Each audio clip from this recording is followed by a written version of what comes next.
So, hello, welcome, Liivo Niglas from Estonia, a professor of, now I have to say it correctly, ethnology at the University of Tartu, but you are, of course, also a very skilled filmmaker, as we will find out, or have already found out if we've seen the film already. And you just told me that this film is having its world premiere actually online, which is of course a pity, but tell us a bit about the situation in Estonia this year with your film. Yes, I mean, film has been ready for a few months already, and we plan to have a Estonian premiere in April. But then, of course, the corona situation got out of the hand also in Estonia, and we had kind of lockdown, which was very mild compared to other regions in Europe, but still we couldn't go to cinemas. And so we had to postpone the premiere. And we will have a premiere, official premiere in Estonia in 2 weeks' time at the Black Night Film Festival in Tallinn, which is a big A-category film festival. Yeah.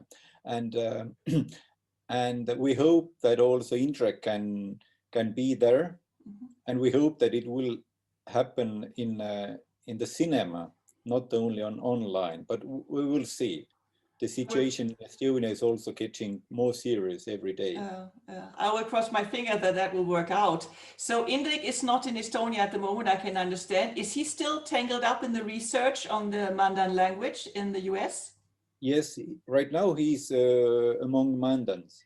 I mean, he comes to Estonia every few months because he has a family in Estonia now. But he has to work as well. But the problem with coronavirus is that it's not so easy to work with the native language speakers anymore, because most of them are elderly people. And so, I mean, he told me that he has done this corona test already 7 times, just to be sure that he can continue working with the people. But I mean, North Dakota is really hard hit with coronavirus. I think it's one of the worst situation in the US right now is in North Dakota. Oh my God. Okay. So but we hope that he will be here in a week or so, and he will be able to take part of the premiere at the festival. How did you and Indig run into each other? Did you find him, or because you've also been working with North American tribes, but on another level of science? Yes, I met Irek at the University of Tartu. We were both studying ethnology or anthropology, and I remember that already in our first year at the university, we kind of discovered that we have a common interest in all those kind of exotic and interesting cultures. And so we, I think we had,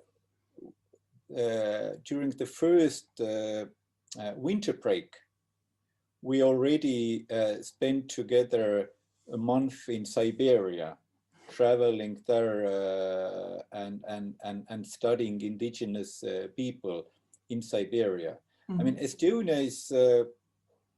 Estonians are kind of related to many Siberian ethnic groups by language. So we are speaking Finno-Ugric language, and there are many small ethnic groups who speak this kind of similar language. Of course, it's not, we don't understand them. It's too distance for that. But I mean, we at least it gives us a good pretext to go to Siberia and to do research or filmmaking there. And of course, if the languages are related, then they maybe have a similar grammar or something like that, which makes it, of course, easier to approach them then Yeah.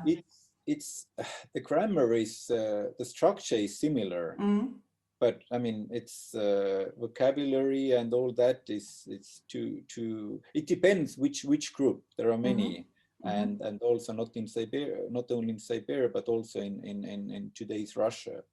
So, but I mean, basically, and after that first trip to Siberia, we did it almost every 6 months. All the winter and summer breaks from the university, we spend in somewhere traveling and studying indigenous Finno-Ugric groups. But why then Mandan? How did Irek discover this Mandan? Or he's also in Hidatsa, I think, what is it, Hidatsa Yeah. and Adikara, which is not a related language with Mandan, I understand. But how did you get the idea of doing field research on Mandan? That's for me. I mean, Irek has always been interested in languages and also in Native Americans. So, and I already told you that he was studying a kind of, it wasn't that serious, but during our expedition, he was studying the local Finno-Ugric languages in Siberia, but he was also interested in Chinese language and Tibetan. So actually, he studied, I think it was 6 years, he lived in China, studying Chinese and also Tibetan and Korean. And then he went to graduate school to Indiana University in Bloomington. And then he suddenly kind of realized that there is a good opportunity to study Native American languages there in the Institute of American Indian Languages. And so, I mean, and so he started to work on different Native American language. At first on Arikara language, but since Arikaras, Hidatsas, and Mandans live in the same reservation, in the Fort Berthold reservation, so he eventually studied all those languages. But he wrote his PhD on Hidatsa language. That's the language he knows the best. And but Hidatsa and Mandan languages are related, and so knowing Hidatsa language quite well as a linguist, he's able to also be more efficient on learning and also now teaching Mandan language. Understood that from the film as well, because he's actually translating from Hidatsa sometimes to Mandan and from Mandan to Hidatsa and then backwards, using it as a link with Edwin also. Edwin spoke both languages, correct? He spoke both Hidatsa and Mandan. Yeah. I mean, most of the Mandans, those who, there are no speakers left anymore, but they were usually bilingual, Mandan and Hidatsa. I think for me, it's hard to believe that he can succeed in preserving Mandan, or not much, maybe preserving it, yes, because he must have quite an archive by now, because he has collected so many documents, sound documents. But the aim, as I understand it, is also to get people to speak Mandan again, to sort of exchange each other in Mandan, or is that more a wish or a dream? I mean, it's very Irek-like dream, because he's very optimistic person, and of course I'm much more skeptical, and that's why we kind of worked that well when we were traveling in Siberia and also in America. We spent a year together in America and stayed with Native Americans in New Mexico State, for example, etc., etc. But he has always been very optimistic. Everything is possible. And it usually is with him, and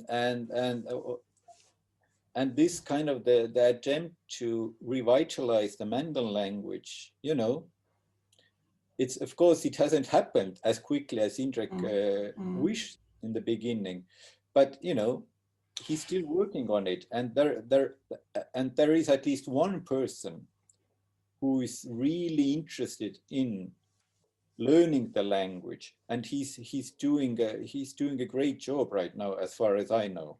Indrek told me. Yeah, that must be very important, because the culture of the Mandans has changed a lot. I mean, they're not living in the same cultural environment as they used to when they spoke that language alive, so to speak, because they have assimilated so much to modern living conditions, and language is so very often related to also the context that you live in, that you act in. So how would you judge that situation then? Yeah, that's true. I mean, all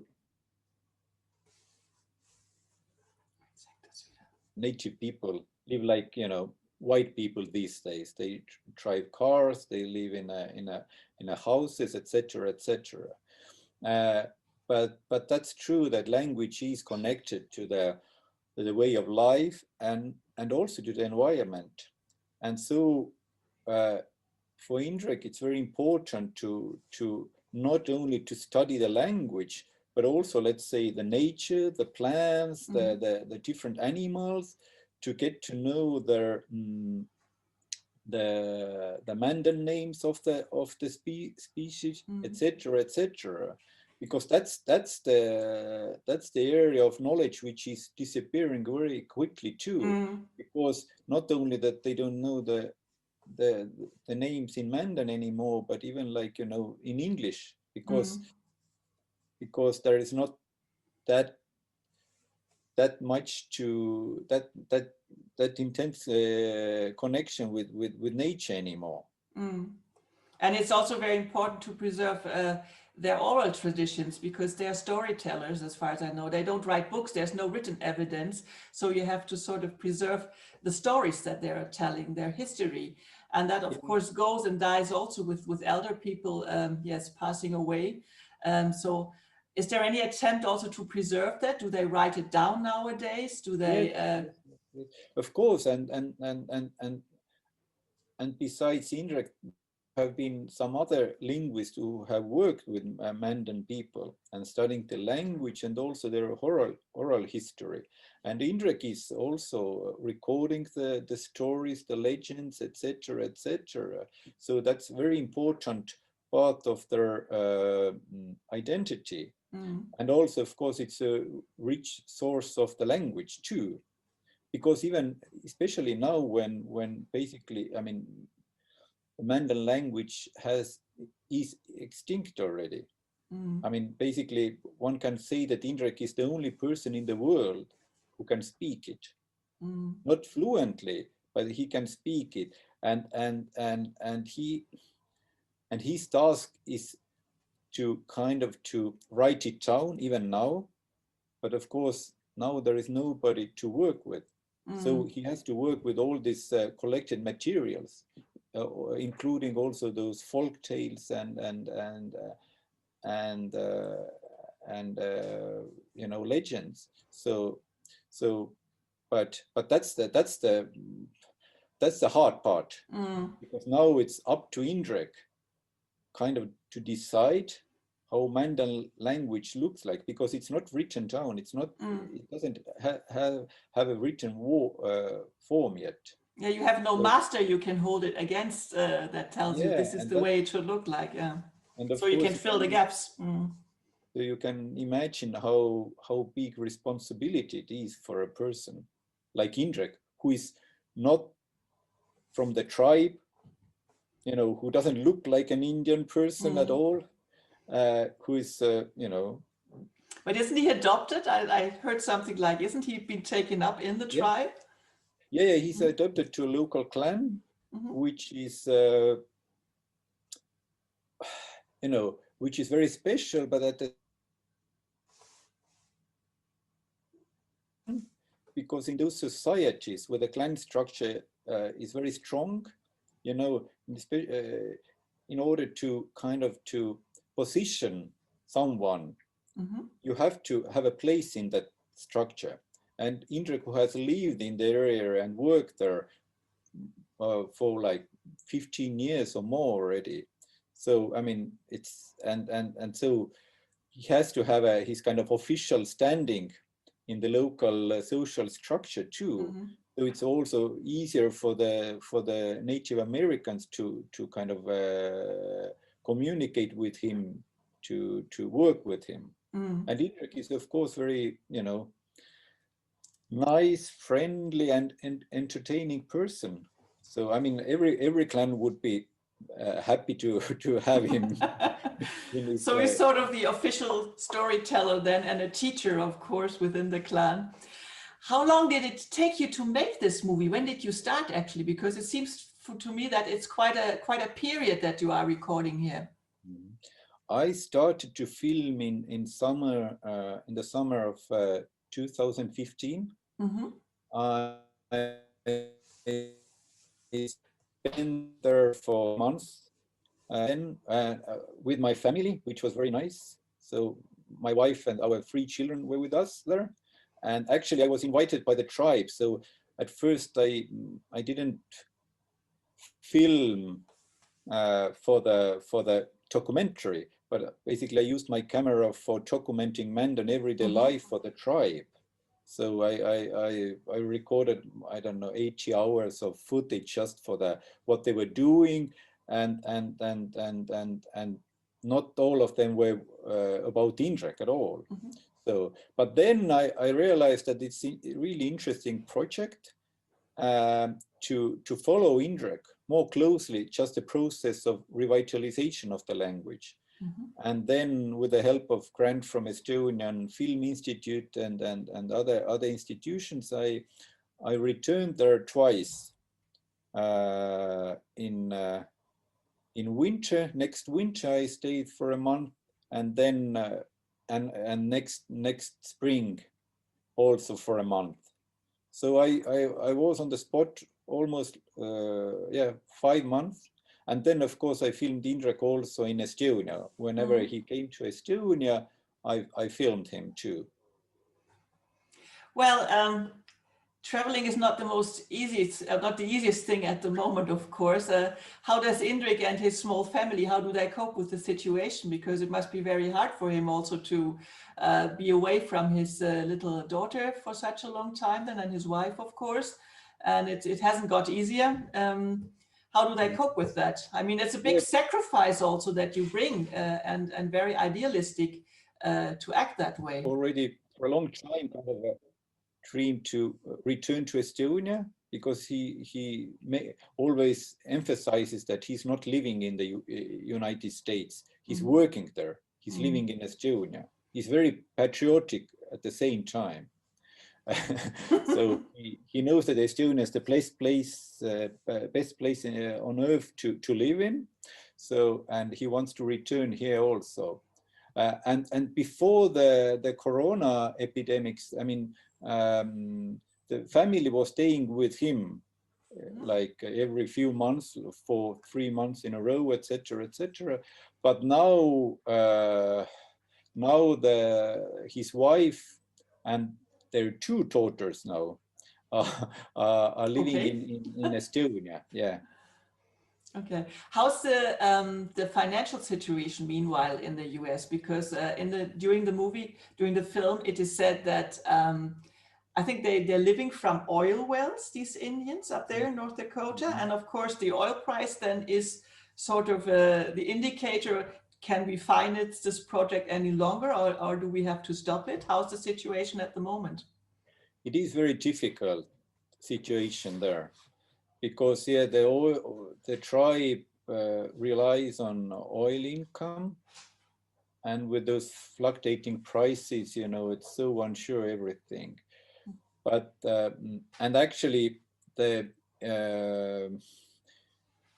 Indig is still employed by the tribe, but for example, his colleagues from Indiana University, who also helped with the language project, and who got also money from the tribe in order to work on the language material, to develop the textbooks, etc., online kind of platforms, etc., etc. You know, they had to quit because there is not enough money. But I think the tribe really understands that Irek is such a valuable asset for them, because, you know, he is the only person in the world who can work with Mandan language, and who can teach it, and not only Mandan but also Hidatsa language. So he's also actually working on Hidatsa language parallel to Mandan language these days. So he's a very, very valuable person for these tribes at the moment. I mean, he's their, how you say, their memory, their cultural memory in a way. And with being such an enthusiastic person as he is, they probably value that quite a lot. Well, I can only say thank you for the interview, and I wish you good luck with the festival coming up in Estonia. Are you working on any new project at the moment? Not really. I mean, I'm just thinking of some new project, but nothing concrete yet. Can you work at all at the moment? I mean, you can do some research at home, but with the situation with this pandemic, I mean, you can hardly go anywhere. It's hard because I mainly make my films outside of Estonia, and part of my work is actually filming for the research. So it's hard. Yeah, I haven't been out of, and it's not only that, it's more that I'm not used to it sitting in Estonia that long. Usually I travel like every few months to some faraway places. So it's now, yeah, my life has changed in that sense. And of course, the pity that I can't see my new film entering the world and the reaction of, for example, German audience, which would be really interesting to witness. Yeah. So, but let's hope that maybe one day I'll can travel with my film also to festivals and answer the questions directly in the cinema. We will for sure be very happy if you could come and see us in Lübeck, either with this one again or with your next project. You're always welcome. Thank you very much, Liivo Niglas. Yes, thank you very much for being here with us and for spending some time with us, answering some questions. And then I cross my fingers for the whole situation. Say hello to Irek. I hope he can participate in the festival. I really cross my fingers for you and for the film. Thank you very much. Thank you very much. Yeah, bye. Bye.